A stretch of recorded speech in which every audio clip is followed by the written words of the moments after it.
بسم اللہ الرحمن الرحیم۔ السلام علیکم پیارا اسلام کے دوستو آج کا قصہ بہت ہی مزیدار ہے۔ قصے تو آپ نے بہت سارے سنے ہوں گے، پر ایسا قصہ آپ نے کبھی نہیں سنا ہوگا۔ امید کرتے ہیں کہ آپ کو آج کا یہ قصہ پسند آئے گا، تو چلیں اسٹارٹ کرتے ہیں۔ ایک دفعہ کا ذکر ہے کہ جلیل القدر تابعی حضرت سیدنا حسن بصری رحمۃ اللہ علیہ اپنے گھر کے دروازے پر تشریف فرما تھے کہ وہاں سے ایک جنازہ گزرا۔ آپ رحمۃ اللہ علیہ بھی اٹھے اور جنازے کے پیچھے چل دیے۔ جنازے کے نیچے ایک معصوم بچی زاروں قطار روتی ہوئی دوڑتی چلی جا رہی تھی۔ وہ کہہ رہی تھی کہ اے بابا جان، آج مجھ پر وہ وقت آیا ہے کہ پہلے کبھی نہیں آیا تھا۔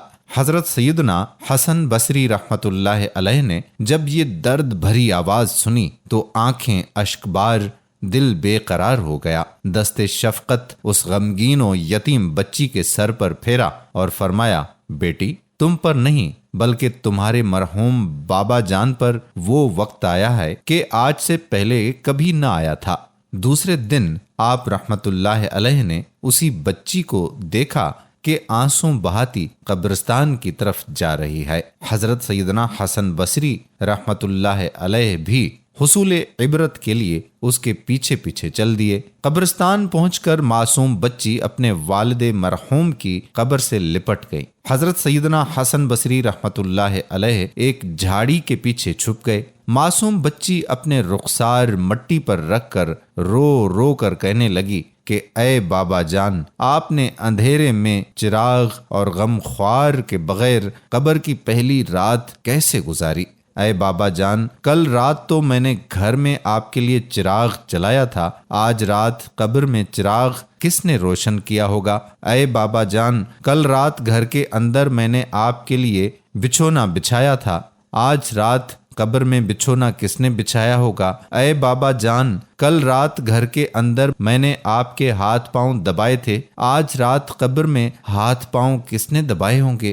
اے بابا جان، کل رات گھر کے اندر میں نے آپ کو پانی پلایا تھا، آج رات قبر میں جب پیاس لگی ہوگی اور آپ نے پانی مانگا ہوگا تو پانی کون لایا ہوگا؟ اے بابا جان، کل رات تو آپ کے جسم پر چادر میں نے اڑائی تھی، آج رات کس نے اڑائی ہوگی؟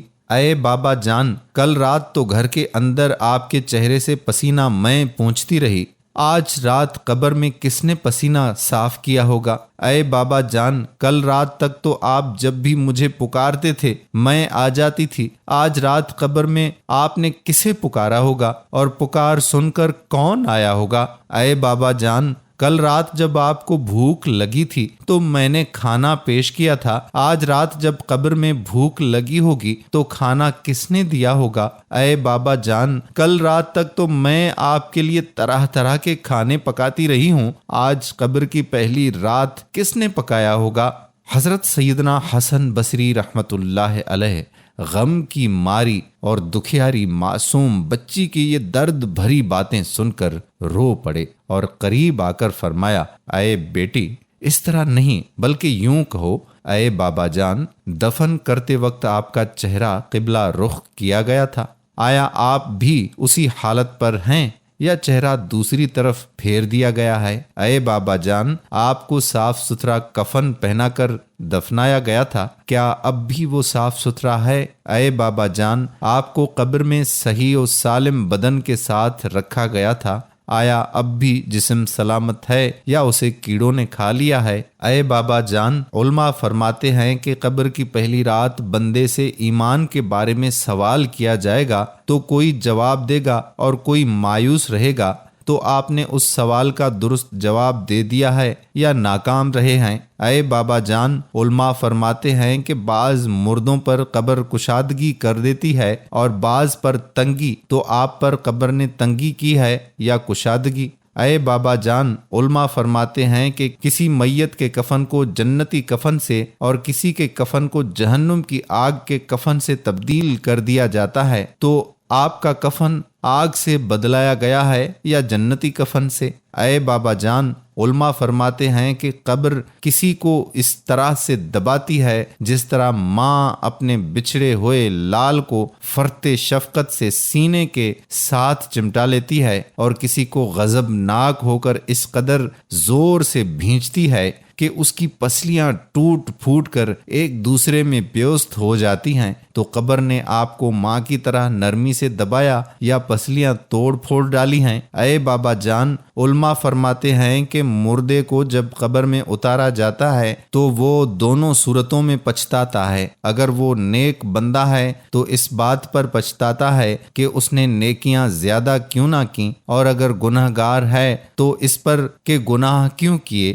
تو اے بابا جان، آپ نیکیوں کی کمی پر پچھتائے ہو یا گناہوں پر؟ اے بابا جان، کل جب میں آپ کو پکارتی تھی تو مجھے جواب دیتے تھے۔ آج میں کتنی بدنصیب ہوں کہ قبر کے سرہانے کھڑی ہو کر پکار رہی ہوں، مگر مجھے آپ کے جواب کی آواز سنائی نہیں دیتی۔ اے بابا جان، آپ تو مجھ سے ایسے جدا ہوئے کہ قیامت تک دوبارہ نہیں مل سکتے۔ اے خدائے رحمان عزوجل، قیامت کے میدان میں مجھے اپنے بابا جان کی ملاقات سے محروم نہ کرنا۔ حضرت سیدنا حسن بصری رحمت اللہ علیہ کی یہ بات سن کر معصوم بچی عرض گزار ہوئی، اے میرے سردار، آپ کے نصیحت آموز کلمات نے مجھے خواب غفلت سے بیدار کر دیا ہے۔ اس کے بعد وہ روتی ہوئی حضرت سیدنا حسن بصری رحمت اللہ علیہ کے ساتھ واپس لوٹ آئی۔ ہمارے پیارے نبی حضرت محمد صلی اللہ علیہ وآلہ وسلم نے بھی اس رات اور قبر کے بارے میں ارشاد فرمایا ہے کہ قبر جہنم کے گڑھوں میں سے ایک گڑھا ہے اور جنت کے باغوں میں سے ایک باغ۔ جب میں نے یہ سارا قصہ سنا تو میری روح کانپ اٹھی اور میں پھوٹ پھوٹ کر رونے لگ پڑا۔ ہائے افسوس، میں کہاں جا رہا ہوں، میں کیا کر رہا ہوں، مجھے کس لیے اس دنیا میں بھیجا گیا اور میں کس طرح جا رہا ہوں، میں کس کی تیاری میں لگا ہوا ہوں۔ میں اس زندگی جو کہ فانی ہے اس کو بنانے اور سنوارنے میں لگا ہوا ہوں۔ ہائے افسوس، مجھے ان سب باتوں کا پہلے کیوں نہ پتا چلا۔ میں کیوں جہنم کی طرف گامزن ہوں؟ مجھے اس طرف نہیں جانا چاہیے۔ میری منزل یہ نہیں، میری منزل جنت ہے۔ اللہ کا قرب حاصل کرنا، اللہ کے نیک بندوں میں شمار ہونا ہے، حضرت محمد صلی اللہ علیہ وآلہ وسلم کے بتائے ہوئے طریقوں پر چلنا ہے، اور اللہ نے جن باتوں کا حکم قرآن مجید میں کیا ہے ان پر عمل کرنا ہوگا۔ کیا آپ یہ سب جانتے تھے دوستو، ہم خود اپنے اندر جھانک کر دیکھیں کہ کیا ہمیں اس رات کا کوئی ڈر ہے؟ کیا ہم نے خود کو تیار کر لیا ہے؟ کیا ہم صحیح راستے پر ہیں یا ہم بھٹک گئے ہیں؟ ہمیں ڈرنا چاہیے اس رات سے، ہمیں اس رات کے لیے خود کو تیار کر لینا چاہیے۔ وہاں کوئی کسی کا دوست نہیں ہوگا، وہاں کوئی ساتھ نہیں جائے گا، وہاں ہم نے تا حیات رہنا ہے۔ یہ زندگی تو فانی ہے، اصل زندگی تو وہ ہے۔ میرے دوستو، اللہ مجھے اور آپ سب کے تمام گناہوں کو معاف فرمائے اور ہمیں اس رات کے لیے خود کو تیار کرنے کی توفیق عطا فرمائے، آمین۔ دوستو، ویڈیو کے بارے میں اپنی رائے ضرور دیں۔ آپ کو ہماری یہ ویڈیو کیسی لگی؟ اچھی نہیں بھی لگی تو بھی ہمیں ضرور بتائیں، کیونکہ آپ کے میسج اور کمنٹ سے ہمیں اپنی بھی اصلاح کرنے میں مدد ملتی ہے۔